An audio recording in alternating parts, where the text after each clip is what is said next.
Level up. Hey, this is a new show we did. It's a thing tonight, It's a new show we're doing. right now. It's already over. All right. Good night, everybody. This is just a test run.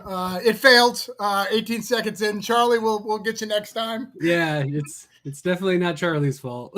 Charlie could be like, what's that Jimmy Kimmel that he does that Matt Damon thing? Charlie could be Yes. like, oh, Yep. it's time for Didn't have Charlie time. Stickney. Oh, I didn't have time. Yep. We missed you. You're so close. So close. So how are you, man? I'm doing well. How are you? I am well. I am well. You I'm want to trying to tell? chest. Oh, yeah.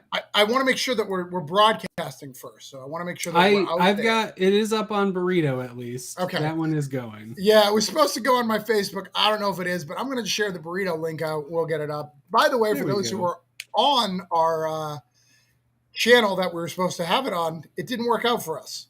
Yeah, we're still getting verified by YouTube. So Right. next So, time. so that's a thing. But we'll get this shared out to everybody. So I got to do that for a second. Can you just introduce yourself for people who don't know you? I mean, people should. Yeah, I mean, because you're I Todd can. Reed. But yeah, My name is Todd. I'm a co-host at Comic Burrito. I do proofing and editing mostly for Travis, but for a couple other people in comics. I do some logo design. I make stickers. I like graphic design. If you like the graphics that you see on this channel / show, let me know. If you don't, I don't have the self-esteem to handle negative criticism. So just keep that one to yourself. But yeah, and I really like comics. I work part-time at my comic book shop as well. I really love to read comics and other things too, but comics I've been reading since I was 8.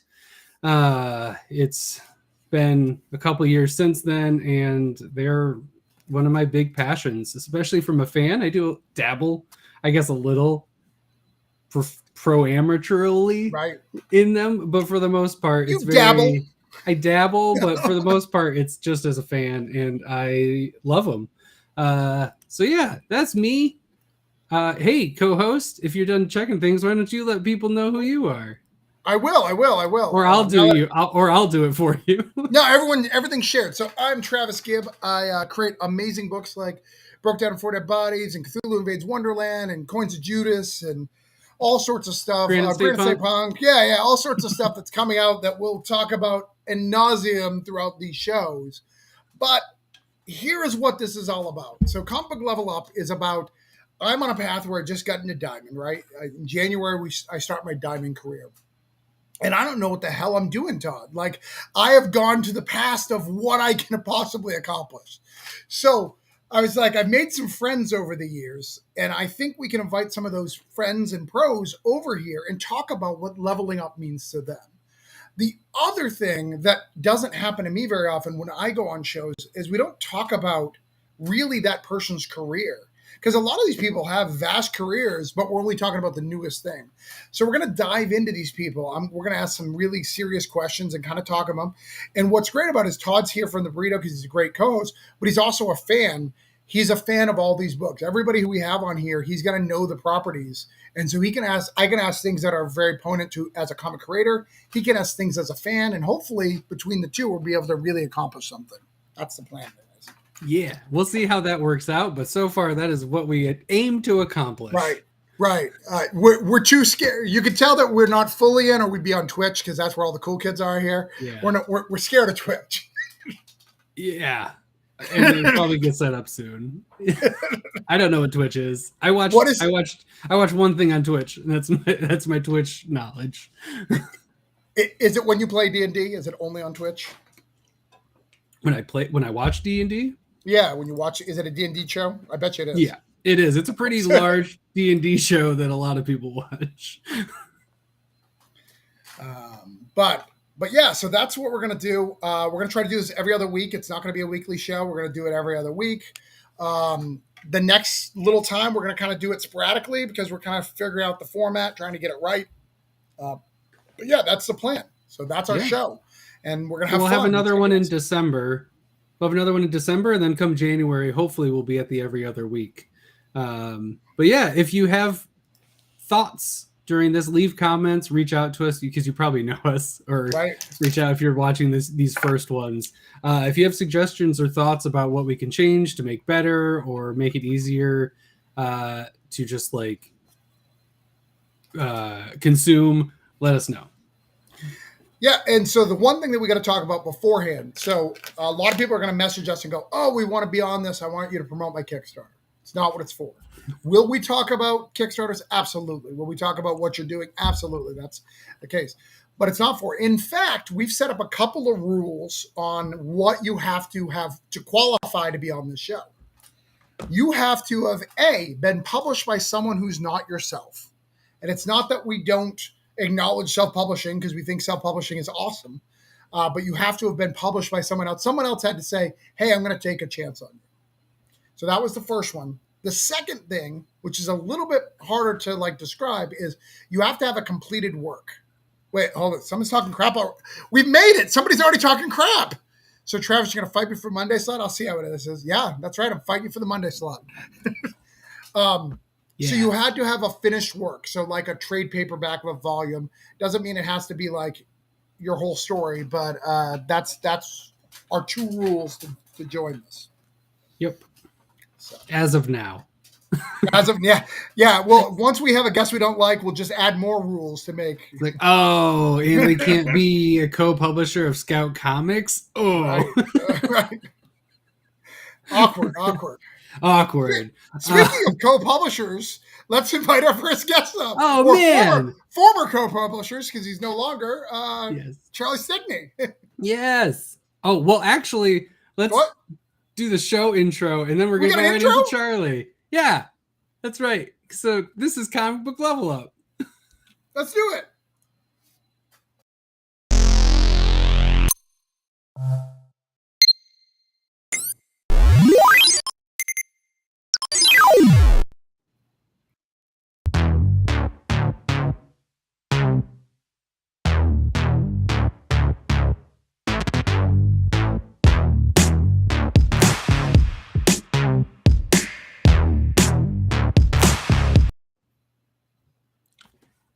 Look at that, Charlie. You had a cool video. I did. I do want to say, though, in case anyone missed the opening, when you both basically said I was the Matt Damon of comics. Right. I'm going to go with that. And, because that means I've already leveled up on your show. And, we can just call it a night. Yeah, that's pretty good. I would like that whole quote from my wife as well, that I'll be telling her later. Just so she knows that's how people think of me in the comic book industry. Yep. The Matt if I've said it once, I've said it 1,000 times. Charlie Stickney is the Matt Damon of comics. Yes. You're not the Ben Affleck. Let's make that clear. But you are Matt Damon. It's pretty good. You're not going to play Batman, but you may play second Loki to Tom Hiddleston. Or Jason Bourne. That's rad. Right. And I will stay out of the Betty Ford clinic, so it's all good. So how are you tonight, Charlie? I am good. It's great to be here field testing your show to find out where the problems are. So I'm glad to be your guinea pig, and I'm looking forward to it. We appreciate it. We needed somebody. We're already using Restream. Somebody. We're already using Restream, so I'm already out of my element. I don't know what to do. I'm not even in control. Todd hits all the buttons. I don't even know how that works. Yeah, that's me. So that makes. I'm sure we can all agree that's probably for the best. It moves everybody when I do the chat. And that's why I loved working with David. Because Matt Damon is Charlie Stickney of movies. Okay. Okay. Yeah. So I was thinking, top of the show. Okay. Let's get the plug. Let's do the plug first, and then we can let's do the meat after that. That sounds graphic. But let's. What do you got going right now, Charlie? Well, I wouldn't call it a plug or meat, but I do have a kick. I think it's just coming from your comic burrito background. It's hard to sort of leave the food metaphors behind. Probably it. It's true. But yeah, no, I have the game, which I know Travis is very excited about that it's finally come back. Huge And fan. we have about another 40 hours or so of that campaign. So if As you want of to check that out, recording. yeah, as of this recording, you can go over and check that out. But There might be a link in the description that people could go hit and go over there. Yeah, and if you go to my Twitter feed, it's the pin link, so you can get there too. So You could look here whatever it too takes.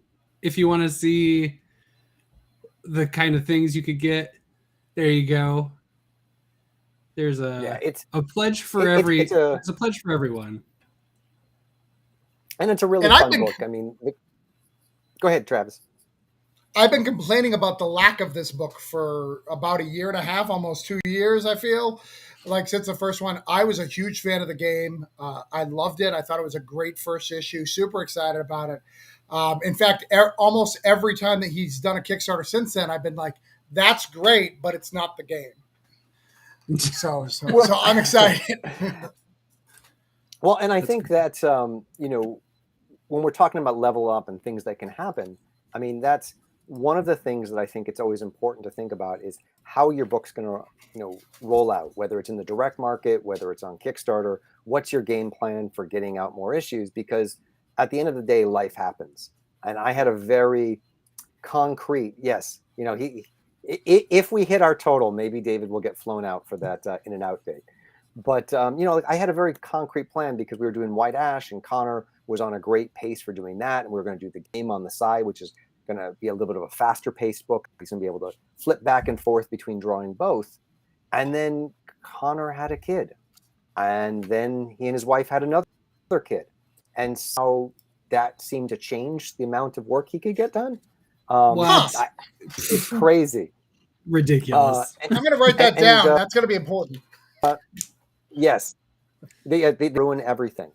But like what happened was, White Ash was doing well, so we prioritized that for a little while because we didn't want to lose momentum with White Ash. So we were rolling forward with that, but we always wanted to be doing the game. So now that we've reached a point where there's a good critical mass, White Ash is rolling, we're going to roll back and finish this first arc of the game.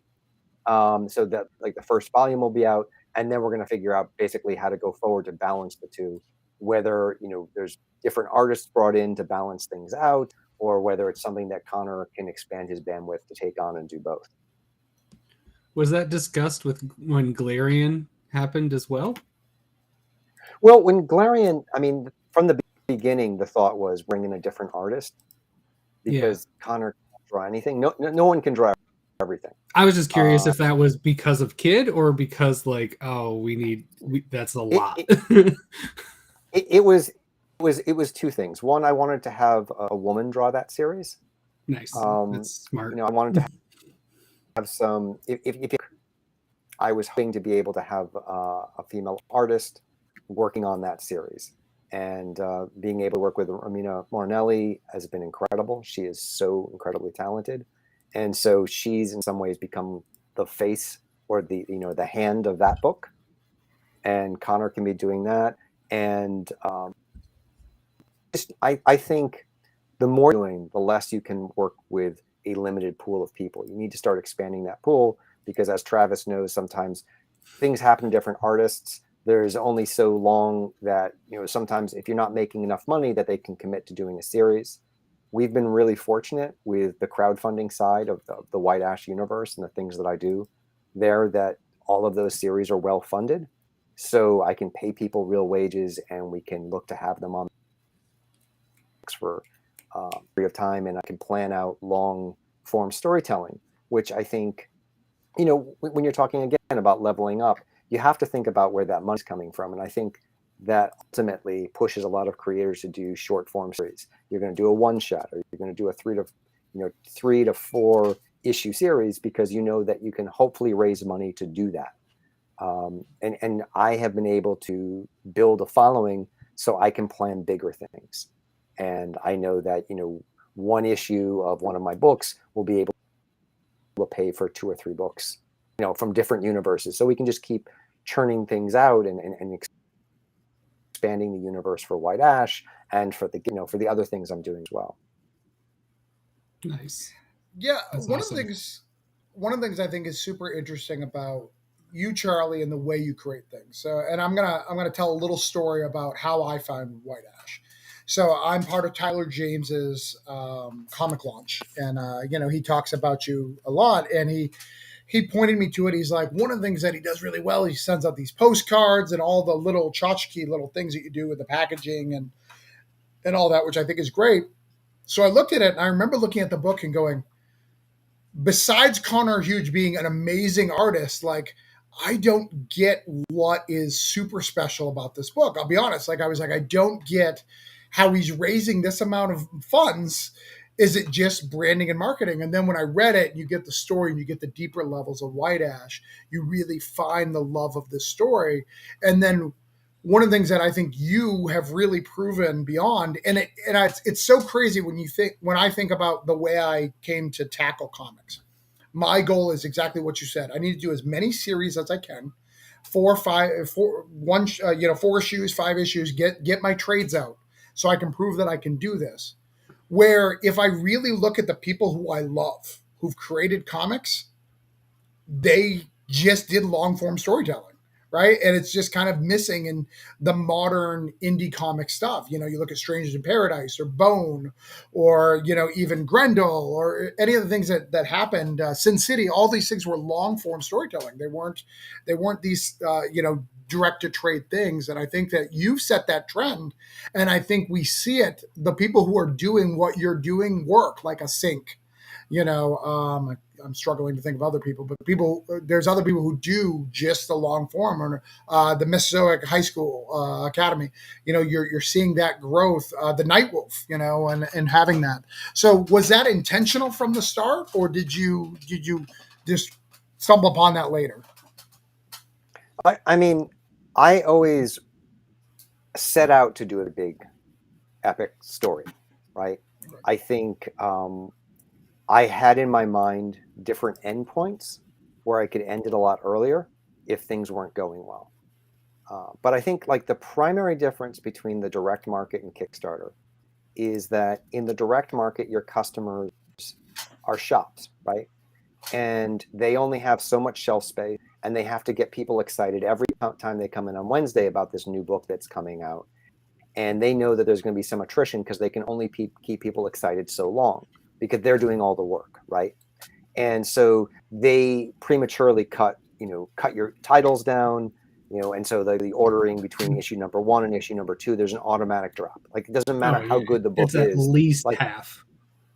Right. So that's going to hit the and so over time, just because it's set up there's going to be attrition because they need to devote shelf space to the new hot thing that comes in. Your thing is going to get moved to the back.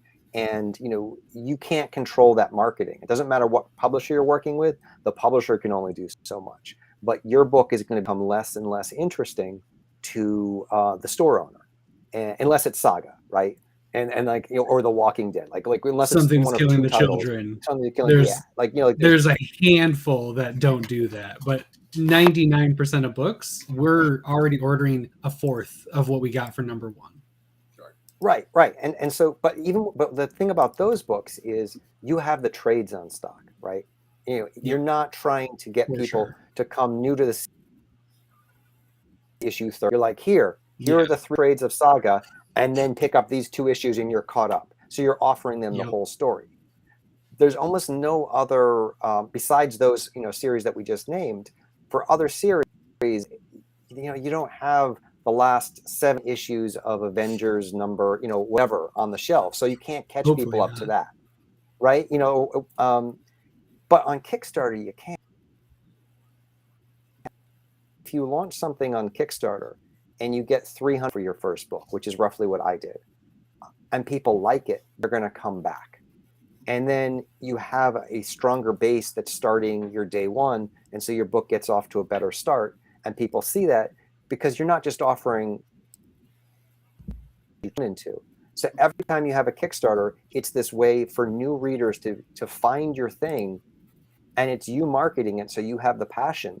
So you're able to say to people, hey, we're doing long form epic thing, and they're like, oh my God, I've missed out on this thing that's now got, 400 or 500 pages of comics and story, and I can get it for this discounted price if I get it on day 1 or 2. Like, I'm going to dive into that and check it out. And so, like, I think the potential there is for building long-term stories in a way that doesn't exist in the direct market. So I think it lends itself better to that. And then it depends on the type of story you're telling. For me, I have huge epic narratives that I'm always looking to tell. But if you don't have interesting characters and relationships that people want to see where those are going, it's hard to get them to be engaged. My background is, when I first came, I moved out to LA right after college. I was looking to either go to New York City, I went to college in New York, and be a comic book writer or an inker, or go into the film industry. And I had a job offer in LA, so that brought me out to LA. And the loved at the time, the kind of films that were making waves in the smaller $20 to $50 million level, which is the range I thought I might be able to break in, were romantic comedies. And I love the romantic comedy. So a lot of my early work was romantic comedies, but they were genre-based romantic comedies. I got a guy who had a cell phone who could call 6 hours into the future. And then it became kind of a love triangle between him and his future self and this girl, and who was in the know and things like that. So like that was the kind of stuff that in the heels of Click and Serendipity and those films. And I love Serendipity. That's yeah, and that's the kind of stuff that I still write now. White Ash is a will they or won't they get together. You introduce a love triangle. You have like those characters, and so yeah, as the story unfolds, you're giving the backdrop, but people are also tuning in to see, are they going to hook up at some point? How racy is this going to get? Like, where is that relationship going? Is it going to have consequences? How does that change everything? And so I think if you have to start thinking on multiple levels when you're trying to do something long form. Here's my big epic world that I want to share with you. It's, who are these characters? How are they as that big holds? And that's how you're able to hook different types of people and get them to really care about these people. And want to see where the story goes. So I think like that's the other special sauce beyond Connor Hughes. It's create characters that people care about, and then put them through them to have these cliffhangers. And the cliffhangers can be both, mental pearl, but also emotional jeopardy. And so it's like, it's not just to see, is someone going to defeat the villains? It's, is he going to get the girl? Is the girl going to get the girl? Is the guy going to get the guy? Whatever it is, like that's what really, for me, look at Saga, right? Like that's also the secret sauce of Saga. It's an epic romance, and it's Romeo and Juliet. It's like there's actually a lot of similarities, I would say, between Saga and White Ash, which I did not know about. Like when I wrote, I had scripts for White Ash before I even read Saga. It was I was like, oh, there's a lot of parallels here, but I think that's why it hooked in a whole new generation of readers, was because like the focus was love. It was a space fantasy, but it is also like that forbidden love, and will they get together? And are they going to cross the galaxy? That's that relationship that you buy into. And so I think when you have that kind of emotional jeopardy, you can do the long form thing, because people want to see how that story ends, maybe even more than, if you what are the new fantasy realms that you're bringing into play, and organically or not, like how do you make all that work? That's interesting, but really, are things going to work out between these?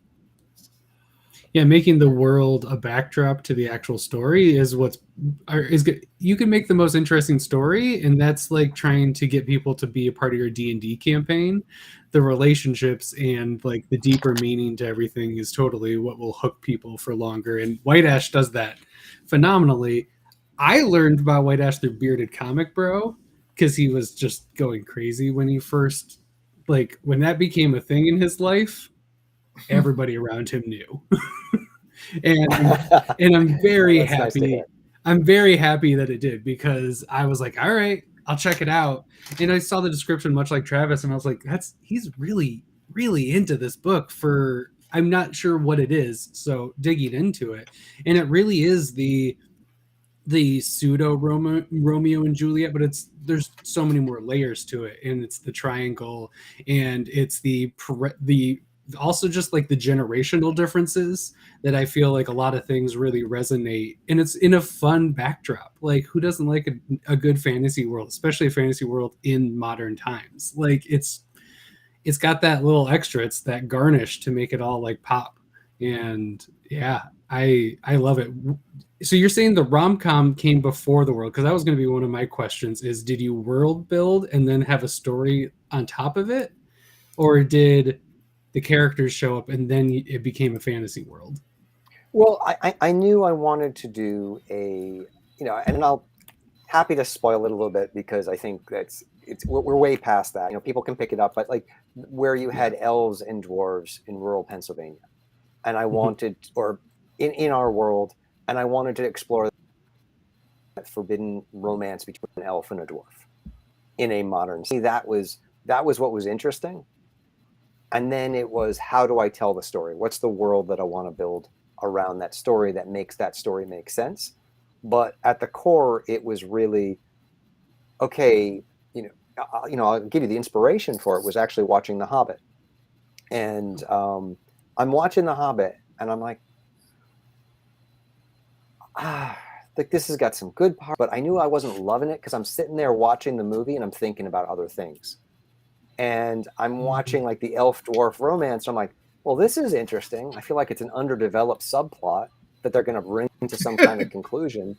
But it's not really like it's just a thing that's in this movie. Boy, that would be interesting if it wasn't in, I feels like a TV show or something that you would see on TV. I'm sure there's one where it's like a modern CW show where it's like elves and dwarves. I'm like, no, there isn't. Huh. So for me, it felt like something that there should have already been there, and I knew that I would have watched. And so I was like, let me think about like what that story is. And so it was off the elf dwarf romance, put it in a modern setting, now start building a world around it. And then I was off and running. And then it was like, what format's the best format to tell this story? Because I've worked in film, I've worked in animation, and it was really like, right now it was comic able to tell that story and actually start getting it out to people. That's awesome. Well, one of the things, getting to the nuts and bolts of White Ash, so you get White Ash, you did the Kickstarter, you did very successful, and then you went to the direct market. Now, I assume at the time that was kind of a level up for you, right? Like, or at least you felt that way, I'm going to bring White Ash out. I think that's most people, look at that. I don't even have that. The direct market, the standard size comics that you can get through the direct market. Right. So you go to the direct market. He has and you the have small to make, one. Right. He has small. Yeah, I have the small, little bitty one. Yeah.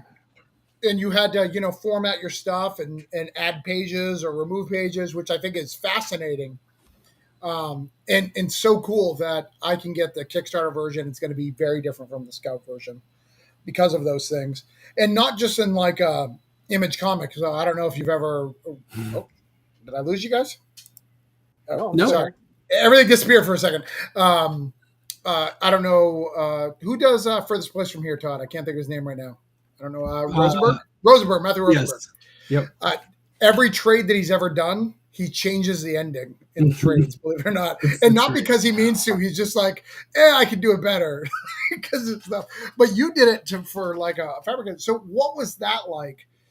Doing that with White Ash and going to the next market and seeing a wider audience and having, I know that you've shared privately with me like your covers, you wish you would a different way and things like that. So can you talk about that for a little bit and how that experience was? Sure. I mean, everyone has to think why they want to go to the direct market, right? And I think there's a lot more visibility in the direct market than there is on Kickstarter. That said, at the time, I was really happy being on Kickstarter because I was building a fan base and I was making money. And when you're building a fan base and making money, you don't have a lot to complain about. Right. But But the other side of it is if you're looking to maybe do anything else, like say film or television, 4 years ago, the direct, it was crucial market piece. So that was part of my calculus was, because I think we all want to give our series life beyond comics. Now I'm very happy. Like I will go on the record and say I am very happy having this just be a comic book, but I'm not going to say no if someone wanted to do a TV series with it. But and having worked in worked in animation, other things, talking with my agent, it was we should probably get this published somewhere too. Which led to it, and then there was a conversation with Scout, and actually I don't know if you know Kevin Joseph who does Tart, but Kevin I knew through Kickstarter, and he was having a conversation about them picking up Tart. And because Kevin is one of the best guys in the world, he was like, well, if you like my book, you know what you'd really like. And it's like amazing. He is just that. He's so good. Kind. He's so good. and Tart is a great book. So it was nice to be mentioned in the same breath as that. And so then they looked at my book too, and then they came over to talk to me. I think this was at like 2018, 19 San Diego Comic-Con, and I was talking with the company, and I thought it was worth giving Scout a shot because Scout was on the upswing. I felt like it would be a great home to bring my book. They didn't have too much going out. We could kind of stand out there. And this is the other thing I would say to any creator who's looking to go to the direct market, figure out the economics of it first, because you want to be able to create your book and not go broke. And if you look at different companies and you think about what kind of return, you can look at sites like Comic-Con. It's a little bit harder now, but you can still get a sense of how their issues are selling. From a different company, you can see what the numbers are, and then you can start doing the calculus in terms of the math, in terms of how much return there's going to be getting back. And so I started cranking the numbers and thought if I wanted to do White Ash as an ongoing series, I would probably need to be selling, say, 8,000 copies per issue to be able to pay for the things because I pay everyone who works on. We've set those standards because of the Kickstarters. So it's, that was the magic number I kind of needed to hit. And I was like, I don't know if I'm going to hit that with Scout, but it doesn't matter because I've already paid for things through Kickstarter. And so then the other calculus is like, I had always written for Kickstarter, which meant I wrote the books the length that I thought the story needed to be, as opposed to what I thought the direct market needed it to be. So the first Kickstarter version of White Ash is a 52-page book. And it gets to what I like to call the big hook reveal of the story. And so like the first conversation I had with Scout is like, we love this, but 52 pages is a bit too long for that first issue. Can you find a break point in the middle of it? And so I said, sure. And so we reworked the story, and I started looking at like the rest of it and what issues could we break up, because I had a 40-page issue, what could be a 32-page issue. So what was 4 issues on Kickstarter became 6 issues through the direct market. And while I think that is great from a creator standpoint, from a company standpoint, to be able to offer new content, I think it did not help White Ash get off to a great start in the direct market, because the hook of the series was in issue 2, an issue that a lot of stores did not end up ordering. So it's like, if you want to get people, you need to get the hook of your series. And again, if I had been writing for the direct market, I would have written a book with a 20 to 24 page hook, right? Yeah. And instead, I'd written this big epic thing. I mean, now going back and looking, I think the first issue of Saga is 40 pages, right? So there are companies that sort of do that. And so for me going forward, I was like, you know what? I'm going to write to these issues, and we're going to put them out, and we'll just price it up and make sure it's hitting the beats. Part of like what I was thinking when I came to the direct market. And then to make it even more fun, we put out 3 issues, and then the pandemic hit and issues stopped. And, stores were able to, reorder things. And that kind of killed a lot of the momentum. With White Ash in the direct market. And I love the fact that that the first art came out through the direct market. I love that we put the trade out. I love that we put the Galarian one-shot out. Right. but I can control so much more in terms of what I'm trying to do in terms of telling a story. It is a beautiful cover. It is a beautiful cover. It's metal. It's metal. It is. This is the metal. Not to break up the conversation, does White Ash have one of those boxes? Because I have the steak box, I have the electric black box. Does White Ash have a box? Do I need to go buy a box? There is you don't need to. Oh, there but is? there is a box. I like those boxes. No, I like. Yeah. It's not even about the box. It's like grabbing my stuff that I already have to put in that box. Mhm. Like that's what I want to do. It has nothing to do with what's already in there. That's what I have my electric black for.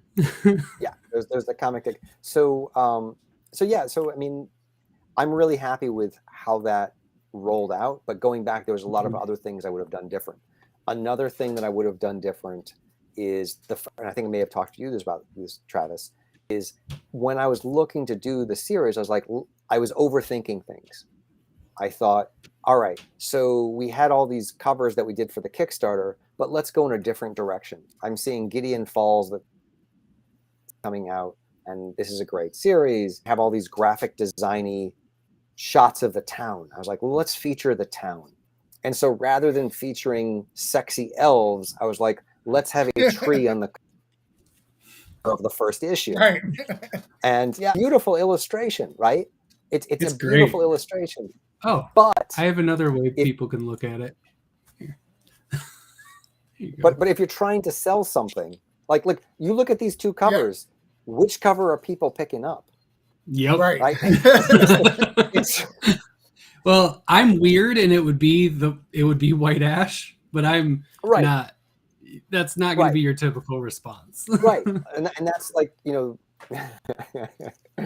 that's that's the calculus that going back to thinking like when we put Glaring out as a one shot, that was kind of part of the calculus for that kinds of covers out for that book. But we want to make sure that we're selling, hey, there's attractive elves in this book too. You need the cover to get people to open the book. Yep. And I think writers sometimes just overthink this. Stores order based on cover and publisher and then talent, right? And if they don't know the talent, it defaults to this publisher has a range that we order from. Is it a number one? And what's this cover look like? And beyond that, they don't care if you're not a name that has a name in the direct market. So you need that cover. It's going to make them say, oh, I can sell 3 of those because I know 3 guys in my shop who are going to buy it. And if they order 4, then someone else, might pick that book up and read it. I think Zenoscope does a really nice thing where they have a sexy kind cover and they have a regular cover. They do. Yeah. Right. And so they and they can sell books. So if you're a reader and that cover doesn't speak to you, you can still follow the character, but they can also sell the sexy covers. Yeah. So Charlie, hold on. We got a lot of because I promised you an hour. We're going to definitely go over an hour, so hopefully that's not a problem. It's fine. I know you're good, but I want to go to the next level up, in my opinion, for you with White Ash specifically. So that's it with spinoffs, right? Everyone's trying to get a spinoff, and not only do we have Galarian, but I just found out with the cover of the game 2 that the game is in the White Ash universe. Correct? Well, I'm branding everything going forward on Kickstarter under my White Ash Comics imprint. Okay. That said, there could be crossovers between all of my books at some point in the future. But even things like I have the series I'm writing, How I Slept My Way Through College and Other Tales from Freshman Year. There's a character doing Galarian cosplay in the next issue. So the universe is I'm finding ways to interconnect, the universes that I'm building in organic ways that make sense to the narratives. Is that mean in that universe, it is a comic? So the comic is a comic in your universe? In How I Slept My Way Through College, White Ash and Galarian are comics that those characters read. Yes. So they're comics within comics. That's cool. It's meta as soon as you open it. But for the game, Galarian's passed away, so she can't play the game. But can other characters of White Ash play the game, or did Galarian start the game? Well, I will say this. I mean, we're running. We also I have. And Todd, I don't know whether you've mostly gotten the book through the direct market or you've gotten anything on Kickstarter, but the Galarian series that we have running, the Galarian series that we have running on Kickstarter, it takes place 3,000 years ago in Elfheim, but it also takes place in 1870s New York. There's going to be a lot more of that character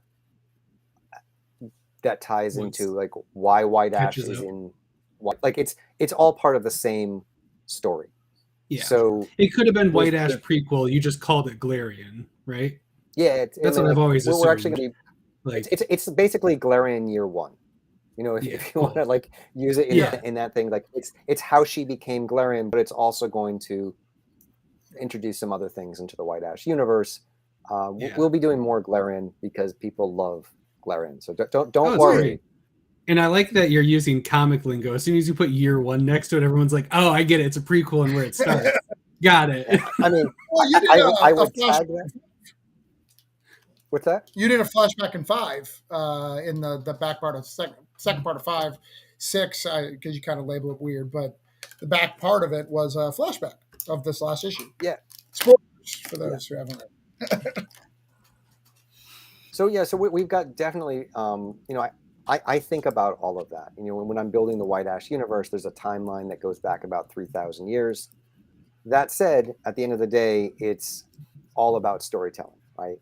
And you have to find ways to engage people, to want them to keep reading. The smaller the town, the bigger the secrets.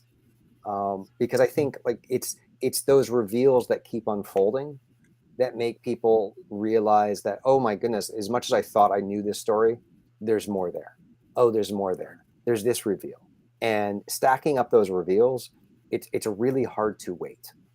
I will say that. There is some stuff that's happened in the first issue or two that is going to pay off later on that people don't know about. And it's just hard to sit on that. They're like, oh, this panel there? Yeah, that's why Connor drew that panel there, because it's going to, it's just something that we can see and say, okay, in issue 20, we're coming back to that. And being able to, because of Kickstarter, because I know I have the economics there, that we can keep doing the series, and then we can just bring it to the direct market and bring out those next arcs as well. I want to speculate as to what you're talking about, but that's not the point of this. So Travis, ask him an industry question, quick.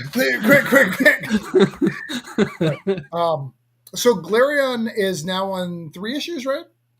Is it 3? Or is it 2? So we had the one shot, we had the one shot, and then there's 2 issues of the 5-issue miniseries. We're going to be bundling all the short stories into a trade coming early next year. Nice. And that's going to have roughly about 88 pages of Galarian short stories that tell 2 different arcs of stories.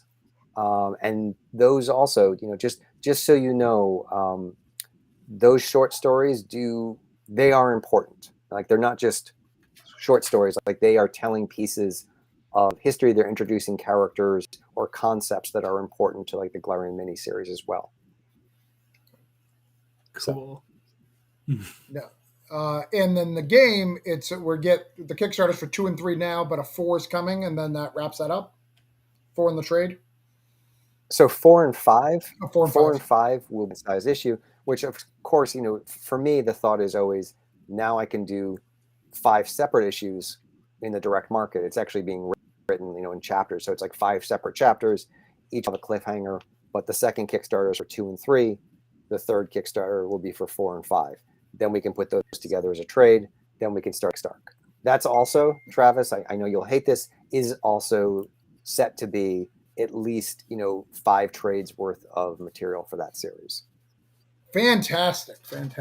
Whoa. No, I actually, before this interview, I dug and I haven't found it yet, but I keep looking for my issue of the game because it's been there.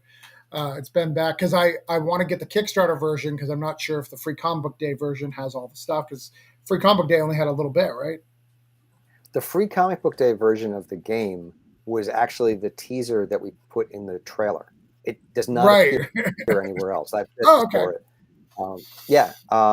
So there's issue 1, issue 2. We'll do, like I said, the first 5 is the first arc, but then going forward, I'm kind of debating exactly how to do it because I have, again, all this story that I'm looking to tell. I might do it in a couple of longer one-shots. Maybe bring in another artist to do an art, a 64-page one-shot, and then bring Connor back for another arc. I just want to make sure that all the stories are moving forward, and so it's just balancing a little bit of that with the artist. And Yeah. plus, Connor loves doing the game, and as he's my co-creator in all of these series, so we talk a lot. Not just about the creation of the books, but long term, how do we want to do these things? How do we want things to play out? How do we want to schedule things into his life? So it's wonderful to have someone of his caliber as my partner and in all of these endeavors. Yeah, no, I mean the game has always been. I love the game. I loved White Ash, but I love the game. I love the concept. But I love that stuff. Like I'm always Battle Royale. Like even when Avenger Arena, like all those things. I read and watch all of them. I'm not sure what attracts me to them, but I watch and take that content in all the time. I think I want my life to be a video game. Hence why this is called Comic Level Up. It's just really, you're the only guest. I'm so sorry, Charlie. It was just this whole thing is a giant ruse. No. Oh, man, that was a lot of This work. is actually Mojo. Is that? Right, it's Mojo. Tell me all the secrets of the game before I get those issues, please. I was really sad I wasn't back on number 1 because I felt I deserved to be, but I was so busy that particular day. I was so mad. But that's neither here nor there. And then how I slept my way through college is not as racy as you expect. When I got the first issue, I was disappointed and pleased at the same time. A lot of content in there. So how did that came to be? What made you decide to put that out into the market? Because it's so different from, you could see some parallels of maybe just because of Connor's art, like of the game and White Ash and how you tell stuff. But you're telling things in a very different way in that book, in my opinion. Yeah, I mean, to be clear, I mean, I would say Galarian is actually racier than how I Oh, slept my way 100%. through college. I mean, like that's like it's a for me, one of the story theme that I always go back to is that period right after you leave high school or when you're in your mid-20s, when you're kind of figuring out who you are as an adult, when you're on your own. And I find that time of life really interesting because everything's open to you, but people choose one thing. And sometimes it closes off other paths. And it's like, that's very clear in White Ash. Like that's what that dynamic is about. It's about choosing the path of your father, trying to forge your own identity. But sexuality is also a big part of that and figuring that out. And so for me, like that time in college is a time to explore who you're going to be. And as a writer, again, I came up through a romantic comedy, but I also, I like to write lots of different genres and I don't want to be pigeonholed into anything. So it was for me, like it's a thriller. It's a little bit of the girlfriend experience meets How to Get Away with Murder. And I had this idea for a 12-issue series that was going to be set in this world of this elite liberal arts college, following this young freshman journalism major who uncovers that one of her professors is running a high-end escort service using some of his students as call girls. But it's it's not really about like the trysts. It's about the the interpersonal relationships between these young women and the bonding that they're having. But also like there's a girl who's disappeared. And so there's a question of like, was she murdered? What happened to her? And, this young woman is investigating everything, but she's also becoming friends with these girls she's investigating. So it just gets a little bit complicated. And I wanted to see if I could try to tell that story in comics because it's not, it's not the comics, right? And, I've just been having a lot of success doing other things. And so I wanted to see, can I sustain this series too? Because if I can sustain this series, I can really to look, because I feel like this is so far away from some of the other things, but I knew I had this idea for a story. You know, I have another horror film I'm looking, I mean, not film, but a horror comic I'm looking to do at one point. I have a big epic sci-fi. You know, I have my Edgar Rice Burroughs, John Carter of Mars-esque, you know, Right. three, you know, huge graphic novel kind of world that I'm looking to do too. But, you know, you just have to find the time to fit everything in and just start building it up. And I think like that's the other thing when you talk about like leveling up, it's one thing to be able to do one series.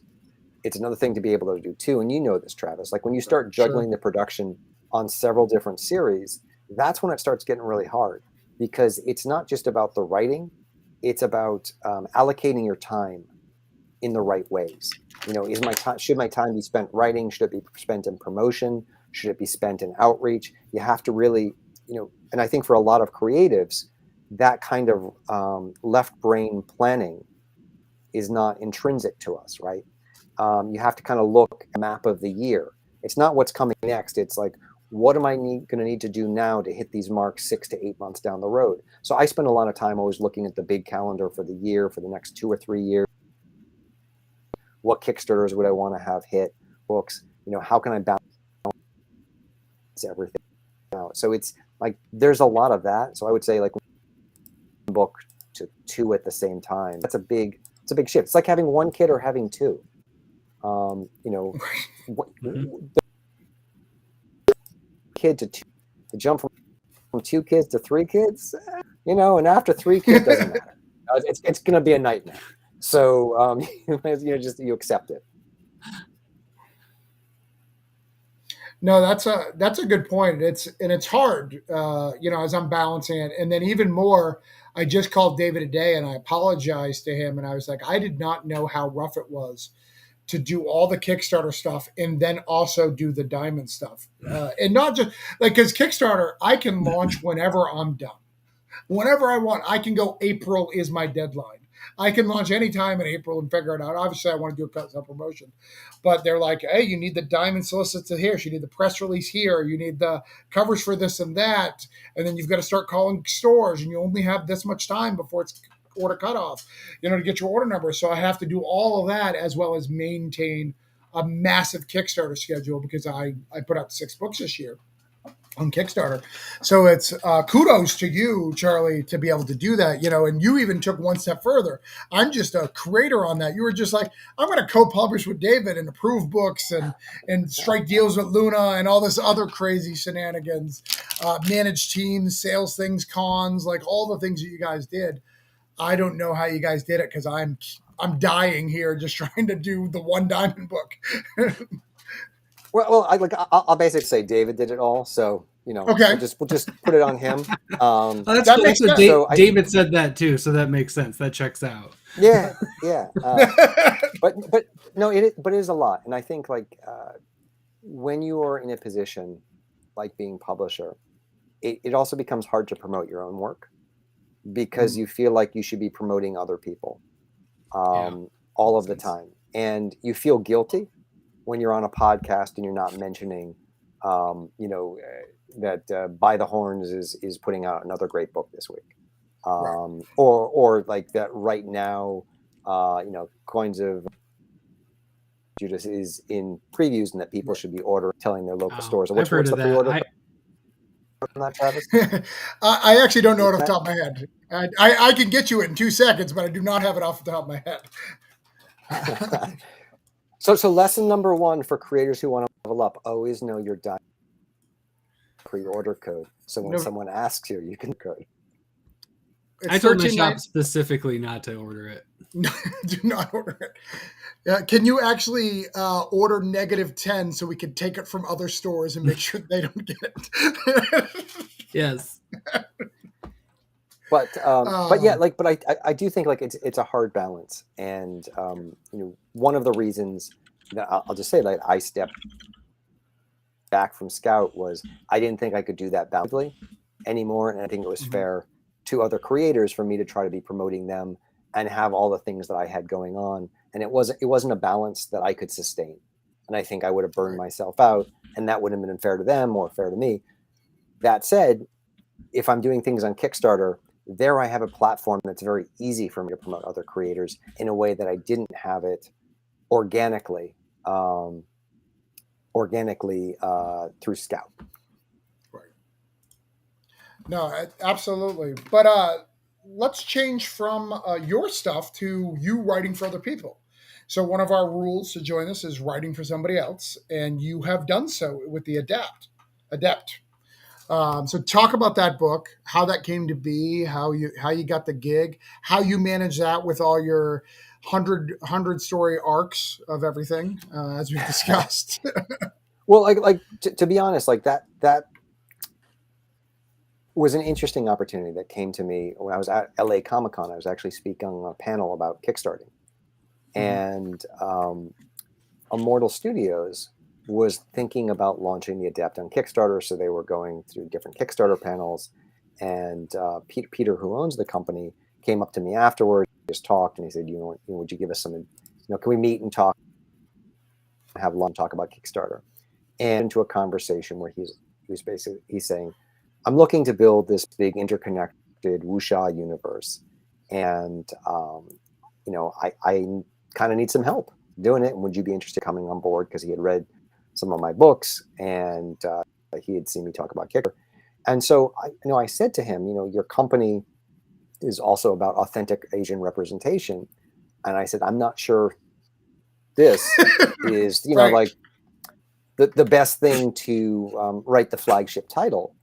And he's like, yeah, no, of course, we want to pair you with someone. And so then basically my role of producer and writer, or editor and writer, in the sense that, I was working with Peter to build the first pillar of what the Immortal Storyverse was going to be, and creating this character. And for people tuning into the show, he's got his father in China basically was like the Stephen King of wuxia, and had written all these novels, and he just loves like that genre. Wuxia is like Crouching Tiger, Hidden Dragon, for people who don't know. Like that's the shorthand I usually use. And so he had access to this whole library, and he's like, we're going to base some of the comics on some of my dad's work, but we're going to create this new one to kick everything off, called The Adept. And so he and I came up with the concepts, but we were also in the interim interviewing writers to bring on to work with me. And we interviewed a bunch of people, but Tasha who came in, I was like, oh my God, this woman is incredible, absolutely incredible. I would love to work with her. And so she got the job, and then promptly got all these other jobs. And by other jobs, I mean, they hired her to, she got hired on the Witcher animated series that they were writing. She got hired to write Red Sonja. She is the named screenwriter on the Red Sonja movie that's being filmed by Millennium right now. Millennium. And so is the showrunner on the Lara Croft animated series, which is in production at Netflix right now. So that's like my partner on that book, the kind of woman I get to work with. And so like that's been an amazing relationship, just working with her. And the two of us batting ideas back and forth to try to flesh out this new universe and create this character. Did you have a question, Todd? Like I'm seeing the eyes go. Just no. I have like 1,000 questions, but I'm just gonna let you keep talking. I think I said whoa, because that is an impressive partner to have on a book. Yeah, I mean, and she's also great. That's a lot. I mean, I think like it's and this is something else. Like if you've ever collaborated with someone before, it has to be the right person, or your egos are stepping all over each other as you're battling for a line, or you're battling for a scene. And like for me, it's a little bit easier because this is not White Ash. Like, right, I have my baby off to the side. Mm-hmm. We're playing with someone else's kid, so if we screw it up, it's someone else's kid. But whatever. You can drop it on its head. Who cares? That's right.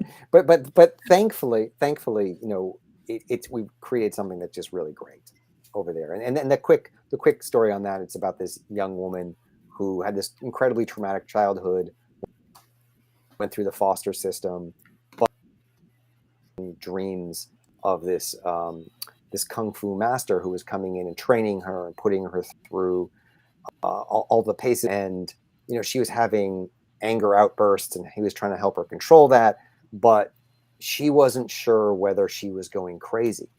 And she was, you know, having these bouts of rage, and like she's having visions of being trained by this guy. And am I nuts or not? And so she like kind of ran away. Her sister was also in the foster system when she ran away from her sister.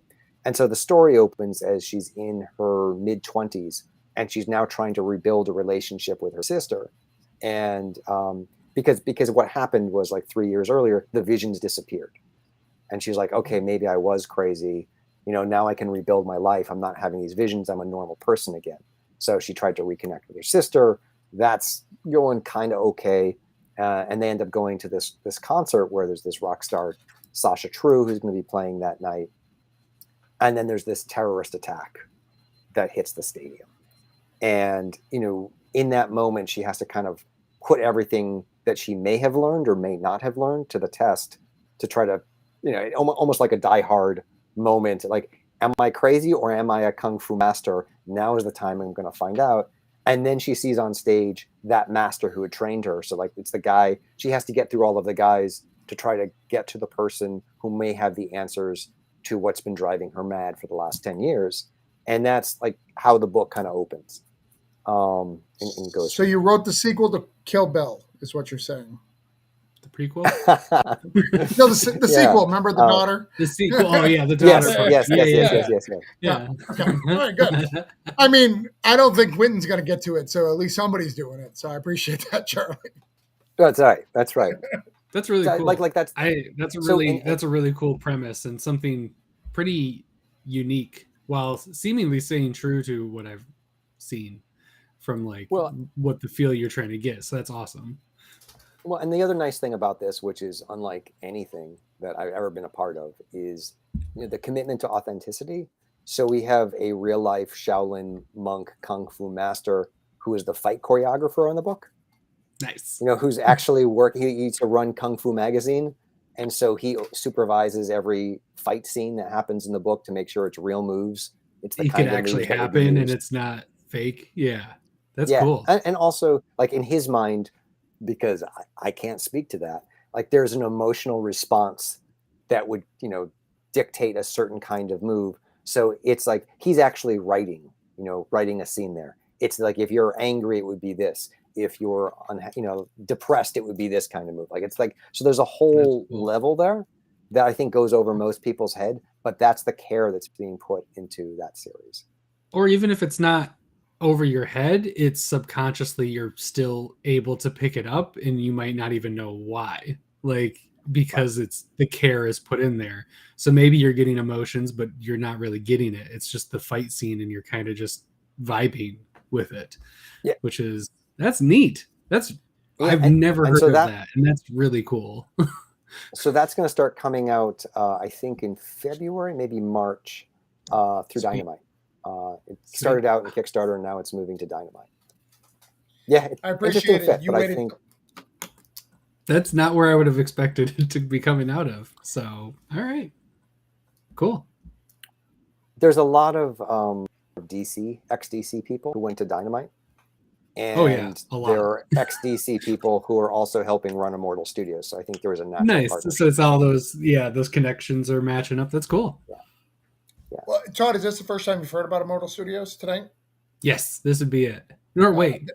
I feel like I heard about it for like ancillary to another person I was talking to. Yeah, Ryland Grant does one as well. That's another big. I think that's where I first heard the name, but I didn't know the origins or what was going with it. It's very cool. Yeah. I'm excited and the character that Ryland is writing is actually her master. But nice. A prequel from 100 years earlier. Are they happening at the same time? Like, are they released at the same time? That one takes place during the Rebellion.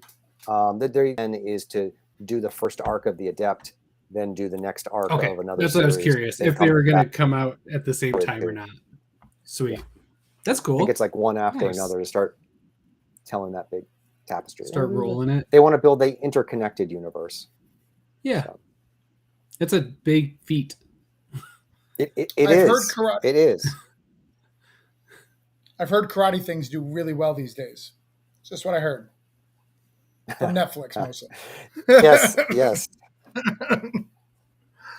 I don't think they put as much care into their fight scenes as Immortal Studios does, though. Cobra Kai, I don't think. 80s music into theirs. It sounds real cool. Which is just as important. I hope they have an 80s guy who's like, what kind, if he was raging, what would Danielson listen to? Let's go That's through right. the 80s. That's right. Are you gonna have playlists or music involved with the Adept or anything like that? They might. I mean, they're doing a lot. These big spanning things wouldn't surprise me. That's cool. Nice. So I think it's time for the questions. What do you think, Todd? Yeah, let's do it. I'll be right back, and then you tell one of them. All right. So we have a series of questions. Todd has to pee a lot if you've never been on a live stream with him. So that's what he's doing. Let's not pretend. But we have a series of questions, Charlie, that we're going to ask everyone who's on this show. So hopefully you have solid, good answers to this. So you ready? Sure. All right. So number one. Was that enthusiastic enough? Yes. I am ready. It was. He's doing blow off screen. Todd, did you do blow off screen? David wants to know. Nope. Just grabbing a hams. Okay. All right. So what do you think makes you stand out in the comic market? You, Charlie Stickney. Well, it's my ability to handle a beer. I said this is far in life. Todd, this is going to be a professional, serious cover, and we were doing very well, a couple of jokes, and then you just start kegging. Yep, I'm already done with the professional. I'm out. All right, Charlie. What do you think makes you stand out in the comic books market? Well, is the question about me as a creator, or is it the books that I put out? Because I think those are two very different things. Yes. Yes. If you want to start with me as a creator, sure. I think like the brand that I like to think that I have built is on kindness, and that I'm available to a lot of people on Twitter, at conventions, and that I make myself available to a lot of people, and that the word has spread. I also pay people, very well based on what I can afford from the Kickstarters, and the Kickstarters have done really well. So for the most part, people feel good about, the wages they're making when they work with me. So I think like there's a element of trust that has really helped me, because I coming from film and television, I'll just like, there's so much more money there. Right. Sure. And so coming to this, everyone has to be doing it because they love it. Right. And in my mind, there's not enough money to get so backstabby, or, like, we have to help each other, because this is only something that you can do for love. If it was, competing for a script for a TV show, yeah, I mean, shiv that person.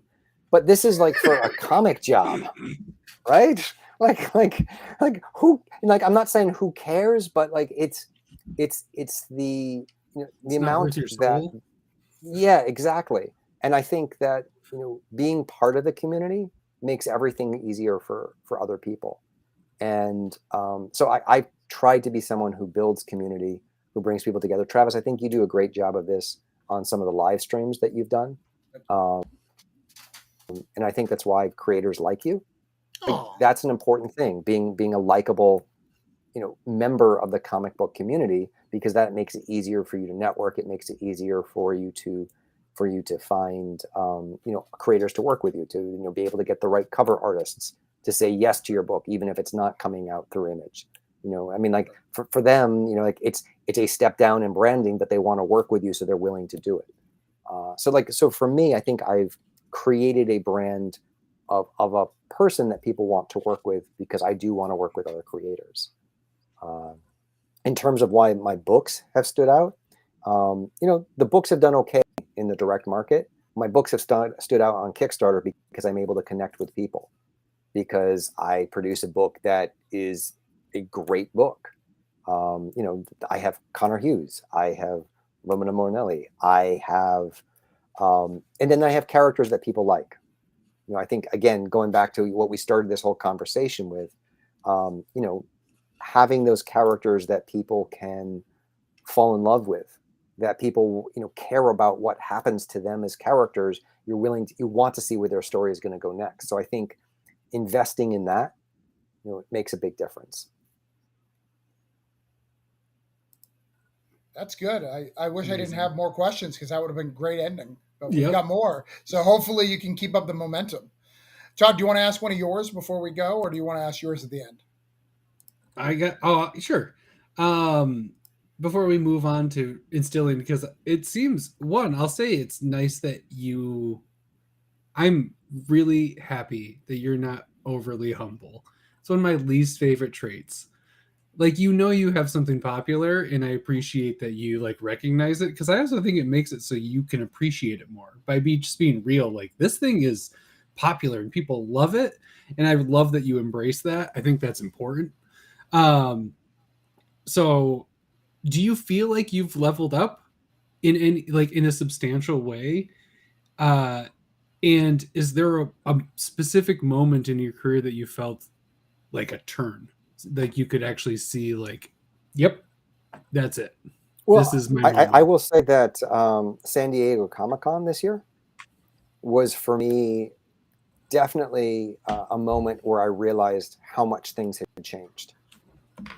Because not only did I have a booth where I had Connor, I had this other artist, Nick Byers, who was there running the booth for me, so I was able to be on the floor. I was able to talk to people, but just the number of other publishers that I knew people everywhere, that I was on these panels, and like getting invited to be on things versus trying to push your way onto things, I think is a big shift.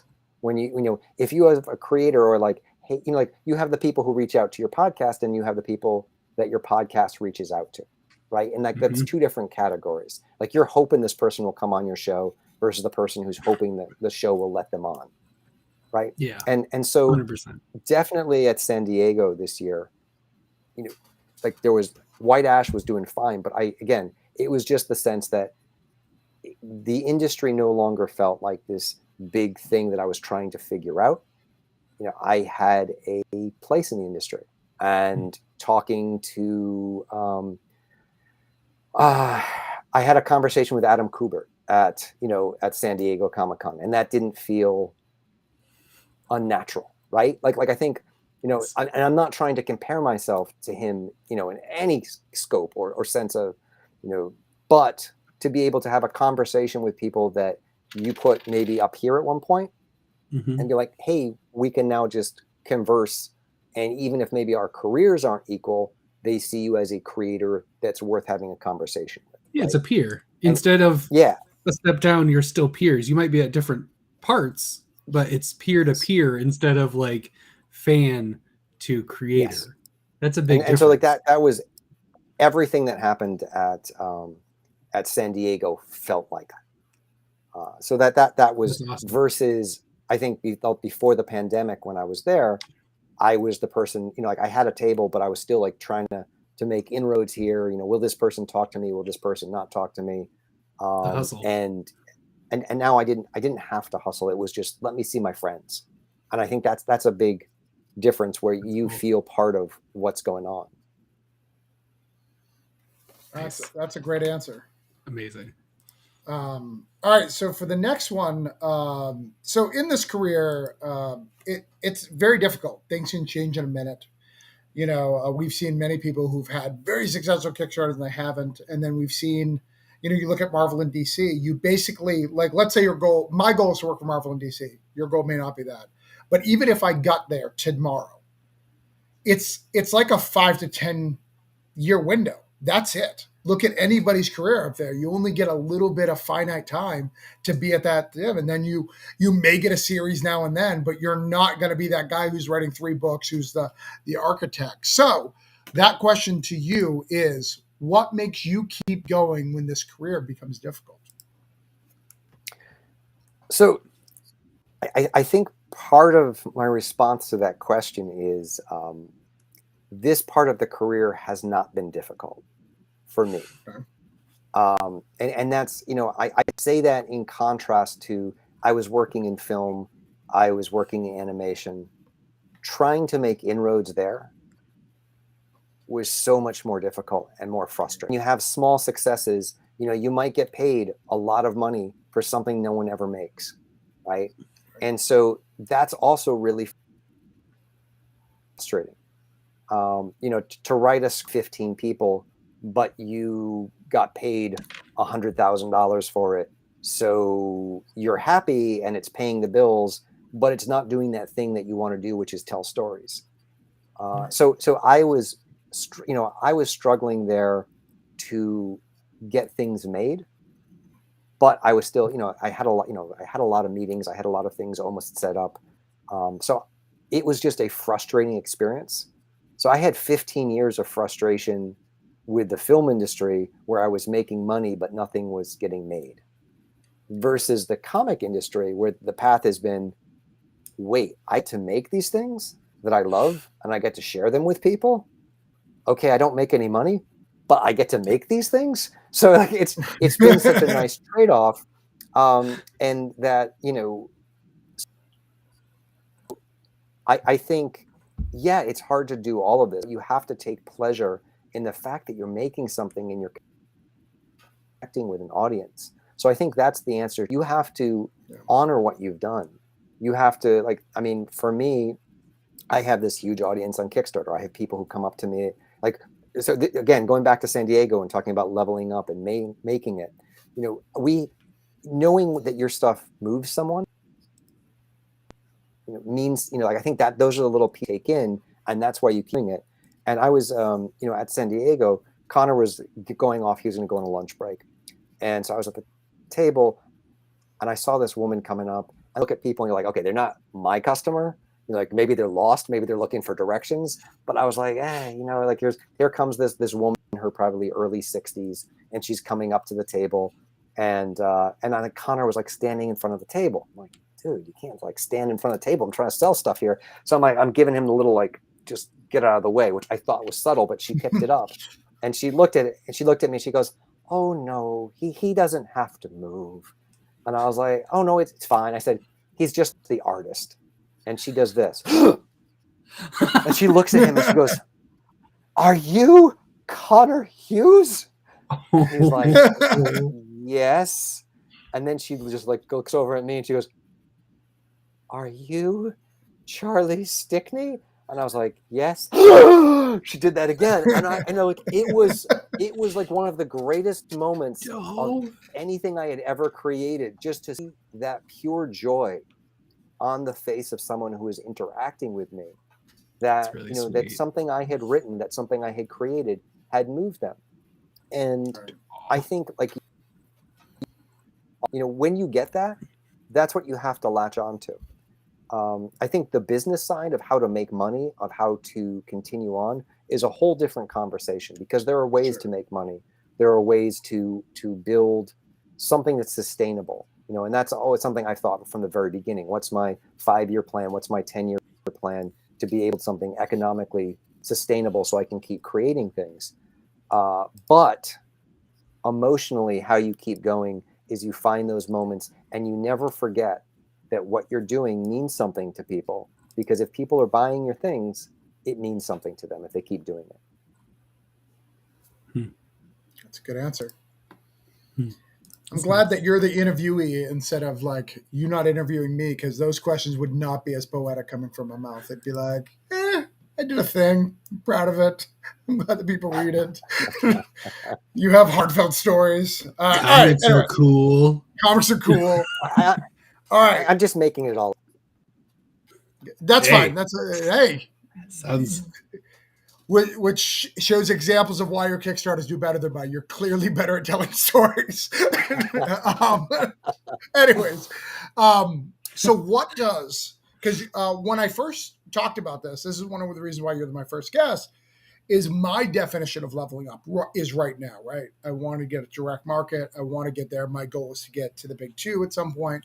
I want to produce as much content as I can that hopefully moves people, that people like, that shows that I can do multiple things and I can work well with people doing anthologies, like all these things. In fact, like, to be honest, like I have tons of like other anthology ideas, but I'm not doing any of them because I don't want to be. It's just a matter of time before you're like, you're really good at publishing. Maybe you should stick with that. No, I know I'm good at that. That's not what I want to do. I want to write and create. So for you, because I know what my leveling up is, but what is your leveling up? What does leveling up for Charlie look like? What does 5 years from now Charlie look like? Who's created this? What does that look like? Well, I think Charlie 5 years from now needs to be careful, because I think success gives you opportunities. Mm-hmm. And you need to make sure you're taking the right opportunities so you continue having a career that you enjoy. So for me, leveling up is picking the right next path. And, it's, again, as someone who has had a foot in the film industry, the television industry, there is a level up where White gets picked up as a TV series. Then make the right choice. Is that right choice? Is the right choice where I go on as the showrunner, or is the right choice where I Kirkman it, and be like, I'm going to be your consultant, but you guys are going to go do this thing, and I'm going to continue making things exactly the way I want to, but I'm going to make money from that TV show so I can keep making this thing I love. And like for me, to be perfectly honest, I've gone back and forth on both minds. There's part of me that would be excited to showrun, the White Ash universe as, a big series that goes back and forth between features and TV shows, because I have the material to do that. That said, I really am enjoying making content. So if leveling up, the two different paths to leveling up, it's like, does it become this big multimedia thing that people embrace everywhere? Or is it becoming, say, the next, I don't want to say saga, because I think that's too big of a step up. I don't want to quite say that's 2 levels up, right? But I would not mind it being a series that all of a sudden can go direct market and sustain itself there.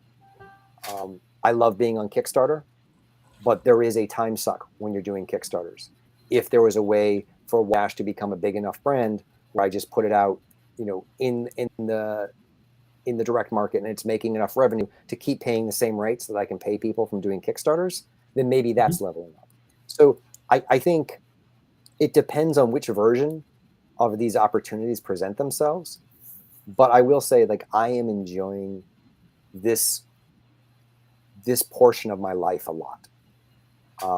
And it's a wonderful place to be in, where I'm getting to create things where everything that I do, and I don't know, Travis, when you talk about those 5 to 10 year windows, maybe Sure. I'm in, the clock is ticking in terms of how many more years that I have that I can keep building this fan base, or maybe this is something that's going to sustain itself for even longer. But I'm in, and I think that's an important thing for all creators to do, is even though you have to have one eye on where you're going to level up to next, you have to enjoy this level that you're on right now.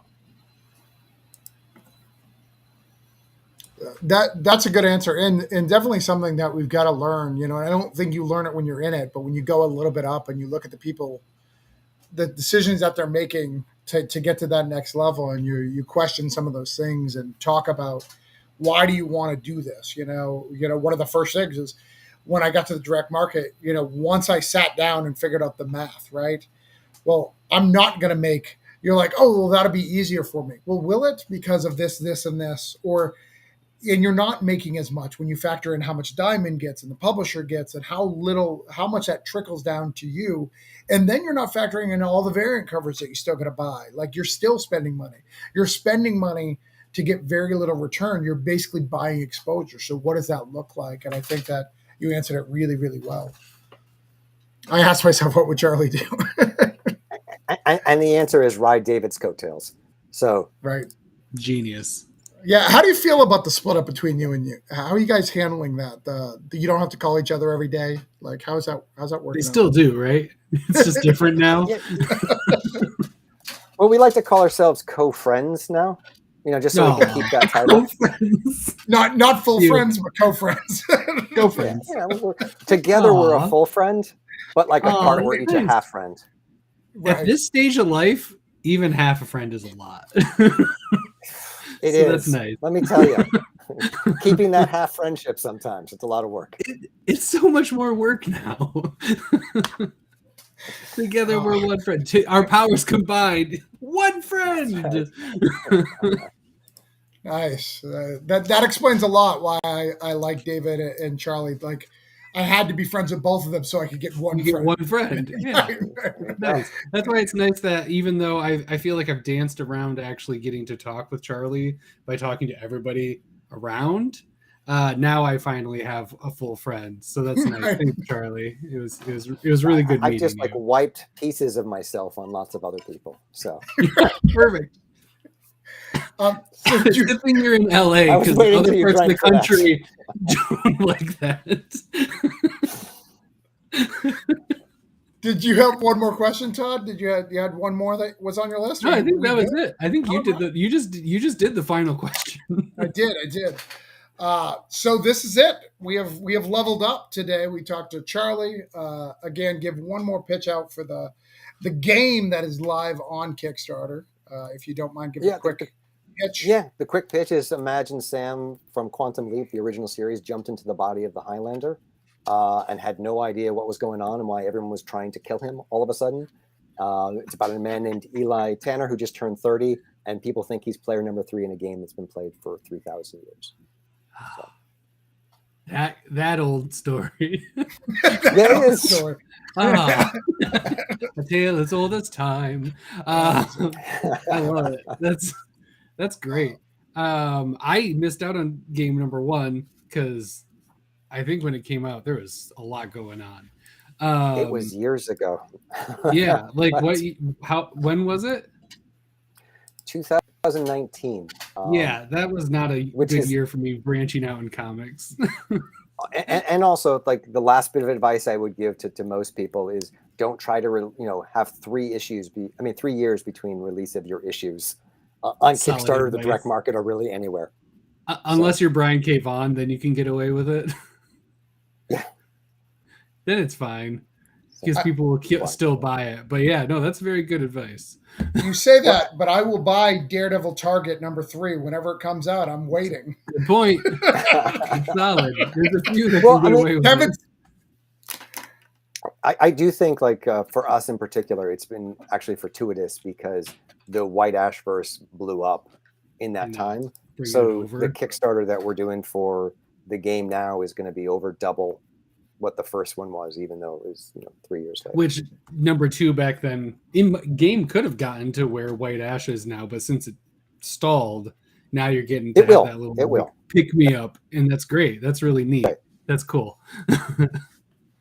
That's cool. Well, yeah, everybody go check that out. It's in the description. At least I typed it in there. If it's not, go check out Charlie on Twitter, which is also in the description.